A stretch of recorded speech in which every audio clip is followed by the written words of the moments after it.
One, two, three, four. Hey yo, ada yang baru lagi nih, ya kan?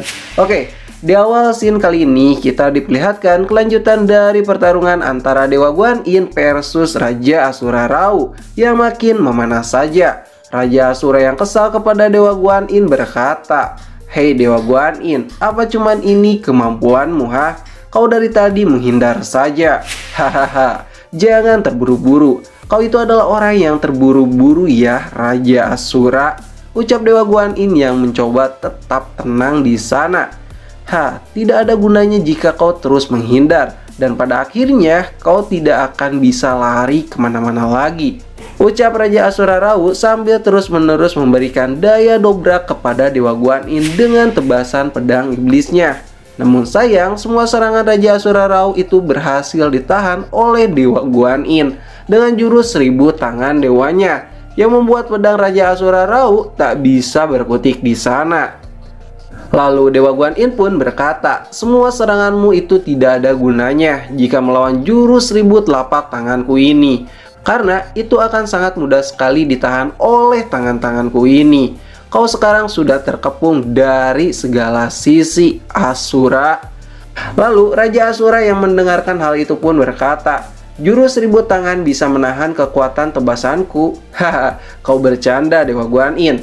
Kalau begitu bagaimana kalau kita buktikan saja? Lihatlah siapa yang kuat di antara kita, pedang iblisku atau jurus 1000 telapak tanganmu," ucap Raja Asura Rao sambil mengarahkan semua kekuatannya.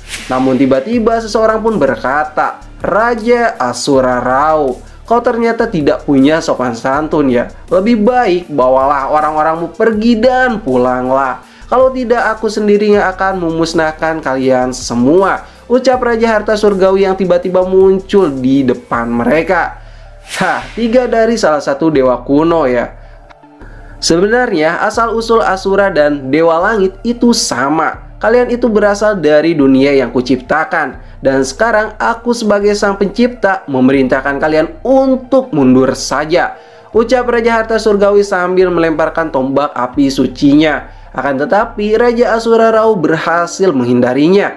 Sial, hampir saja. Namun tiba-tiba secara mengejutkan Raja Asura Rao yang tak terima diserang begitu saja menyerang balik Raja Harta Surgawi dengan jurus pedang iblis auranya sambil berkata, "Aku tidak peduli asalku dari mana, namun Asura menjalani hidupnya sendiri selama puluhan juta tahun lamanya. Jadi aku tidak peduli jika aku harus membunuh kalian semua termasuk 3 dewa suci sekalipun. Rasakan ini, tebasan pedang iblis," ucap Raja Asura dengan serangan barbarnya. Lalu serangan itu pun mengarah tepat kepada Raja Harta Surgawi yang membuat Dewa Guan Yin kaget di sana sambil berteriak, "Awas Raja Harta Surgawi!" Dan serangan itu pun datang. Akan tetapi serangan itu berhasil ditahan oleh Raja Harta Surgawi dengan perisai jiwanya yang berhasil menahan tebasan yang bertubi-tubi itu dari seorang Raja Asura Rao. Namun sayang, semua itu ternyata sia-sia, karena di setiap tebasan pedang iblis Raja Asura Rao akan selalu ada ratusan tebasan kecil yang ada di sekelilingnya, yang membuat tangan Raja Harta Surgawi terluka di sana. Raja Harta Surgawi yang terkena serangan itu langsung mengeluarkan pedang emasnya dan berkata, "Raja Asura Rao, kau begitu bersikeras untuk terus bertarung. Ingat, itu artinya kau ingin mati ya. Perlu kau ingat, istana langit ini tidak akan gentar sedikit pun oleh para Asura," ucap Raja Harta Surgawi yang sudah siap-siap menghunuskan pedangnya kepada Raja Asura Rao. Dan boom, serangan itu pun berhasil mementalkan Raja Asura Rao dari pijakannya. Lalu Raja Asura pun meloncat kembali menunggangi kendaraan naganya sambil berkata, "Kau tahu, perang yang dulu aku tidak pernah ikut campur sama sekali," ucap Raja Asura yang makin percaya diri. Namun tiba-tiba Raja Harta Surgawi yang sudah memasuki mode seriusnya berkata, "Raja Asura, jangan merasa kau yang paling hebat di sini. Kau tahu, kau itu tidak akan bisa menang. Jika aku sudah benar-benar serius, maka aku akan mengamuk bagaikan ombak dan juga badai yang akan menghancurkan seluruh pasukanmu itu." dalam hanya sekejap mata, ucap Raja Harta Surgawi itu. Hahaha, kau itu bercanda ya? Kalau begitu, mari kita buktikan. Kita lihat siapa yang terhebat di antara kita, ucap Raja Asura dengan wajah marahnya. Lalu Raja Harta Surgawi pun mengeluarkan cahaya dari tangannya, serta cahaya itu pun tiba-tiba memasuki bebatuan di sana. Dan sesuatu hal gila pun terjadi di sana. Semua orang terheran-heran olehnya, karena serasa ada yang bergerak begitu saja. Ada apa ini? Kenapa dengan batu raksasa ini? Ucap para prajurit yang sedang baku hantam di sana. Dan ternyata benar saja, para batu itu pun tiba-tiba hidup di sana. Raja Asura, pasukan Asura kaget semua saat melihatnya, karena semua dinding batu besar itu bergerak layaknya prajurit batu raksasa. Raja Asura yang melihatnya pun berkata, "Oh, jadi ini kemampuan dari salah satu 3 dewa kuno." Lalu para prajurit itu pun menyerang semua para Asura, baik yang ada di darat, air, ataupun yang ada di udara. Semua terkena imbasnya. Kau lihat Raja Asura, aku bisa mengubah gunung, batu, rumput, dan juga kayu untuk menjadi prajuritku guna untuk mengalahkan kalian. Bangunlah semua jiwa-jiwa yang tertidur, ucap Raja Harta Surgawi, yang memberikan cahaya kehidupan kepada setiap makhluk hidup ataupun yang sudah mati. Sementara itu, di sisi lain kita diperlihatkan Dewa Erlang yang sedang mengobrak-ngabrik pasukan Asura di garda paling depan, dan berhenti saat melihat pasukan prajurit batu yang secara tiba-tiba membantunya. Lalu batu itu pun berkata, "Aku adalah pasukan batu raksasa yang dibuat oleh Raja Harta Surgawi untuk membantu para dewa." Hahaha, pasukan dewa bertambah, ucap Dewa Erlang. Raja Harta Surgawi, kekuatanmu sungguh menakjubkan. Kau bahkan bisa membuat manusia batu sebanyak itu. Aku bahkan tidak pernah melihat kekuatan seperti ini, ucap Raja Barat. Dengan begini, kekuatan pasukan kita jauh bertambah. Manusia batu raksasa ini memiliki damage yang sangat besar, yang bisa mengalahkan pasukan musuh dengan mudahnya. Prajurit langit bertarunglah dengan baik di atas batu raksasa itu. Dia adalah teman, itu tidak masalah dan itu sangatlah kokoh, ucap Raja Timur. Lalu mereka pun bekerja sama, prajurit langit dan juga prajurit manusia batu raksasa. Para pasukan Asura pun panik di sana dan tidak bisa berbuat apa-apa lagi. Raja Kebajikan yang melihat itu semua berkata, "Aku tidak boleh kalah oleh Raja Harta Surgawi." Lalu Raja Harta Surgawi pun berkata kepada Dewa Guan Yin, "Dengan begini seharusnya ini sudah cukup untuk bisa menghentikan para pasukan Asura itu." "Terima kasih Raja Harta Surgawi, kau sudah bekerja keras," ucap Dewa Guan Yin. "Ada apa dengan tanganmu? Apakah kau terluka?" "Hahaha, ini hanya sedikit terluka. Ternyata Raja Asura Rau cukup kuat juga ya." "Tentu saja, aku dan Dewa Rulai saja sudah merasakan jika Raja Asura Rau lebih kuat dibandingkan ketiga Raja Asura lainnya. Aku senang kau ada di sini, tetapi sebaiknya kau pergi ke tempat yang lebih aman," ucap Dewa Guan Yin. "Sebenarnya bertarung itu bukanlah keahlianku," ucap Dewa Harta Surgawi. "Namun aku mampu memindahkan gunung dan bahkan lautan. Dan mungkin dengan begini pasukan Asura bisa mundur," ucap Raja Harta Surgawi yang penuh dengan percaya diri. "Semoga saja," ucap Dewa Guan Yin. Lalu tiba-tiba scene pun berpindah ke sisi yang lain, di mana prajurit Asura melaporkan kepada Raja Asura Rau.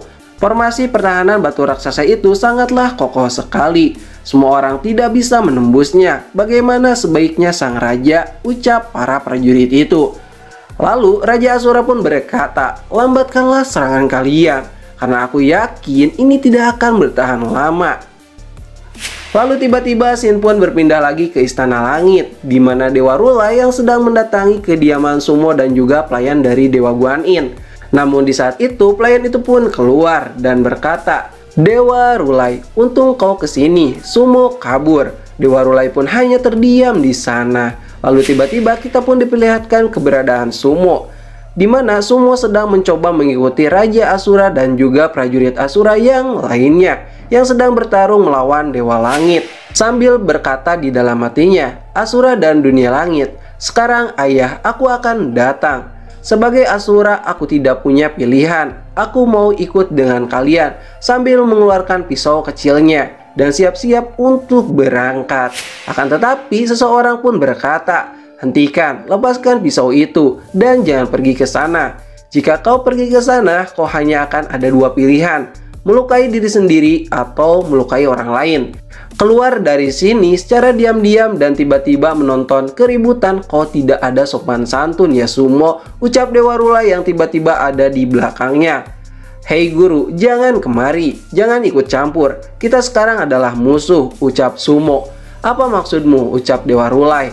Lalu Sumo pun berteriak sambil menangis, "Guru, maafkanlah aku karena kau adalah dewa dan aku adalah seorang Asura. Ini adalah takdir guru. Kita sekarang musuh dan kita tidak mungkin bisa bersama," ucap Sumo sambil merasa sedih di sana. "Kau tahu Sumo, pada dasarnya takdir itu ditentukan oleh diri kita sendiri dan pada dasarnya kau itu bebas." "Tidak guru, takdir itu sudah direncanakan sejak awal," ucap Sumo. "Apakah kau mau sependapat dengan Asura lainnya? Apakah kau sudah lupa apa yang kau katakan? Apa yang akan kau lakukan setelah menjadi seorang kesatria?" ucap Dewa Guan Yin yang mencoba meyakinkan hati Sumo yang sedang goyah itu.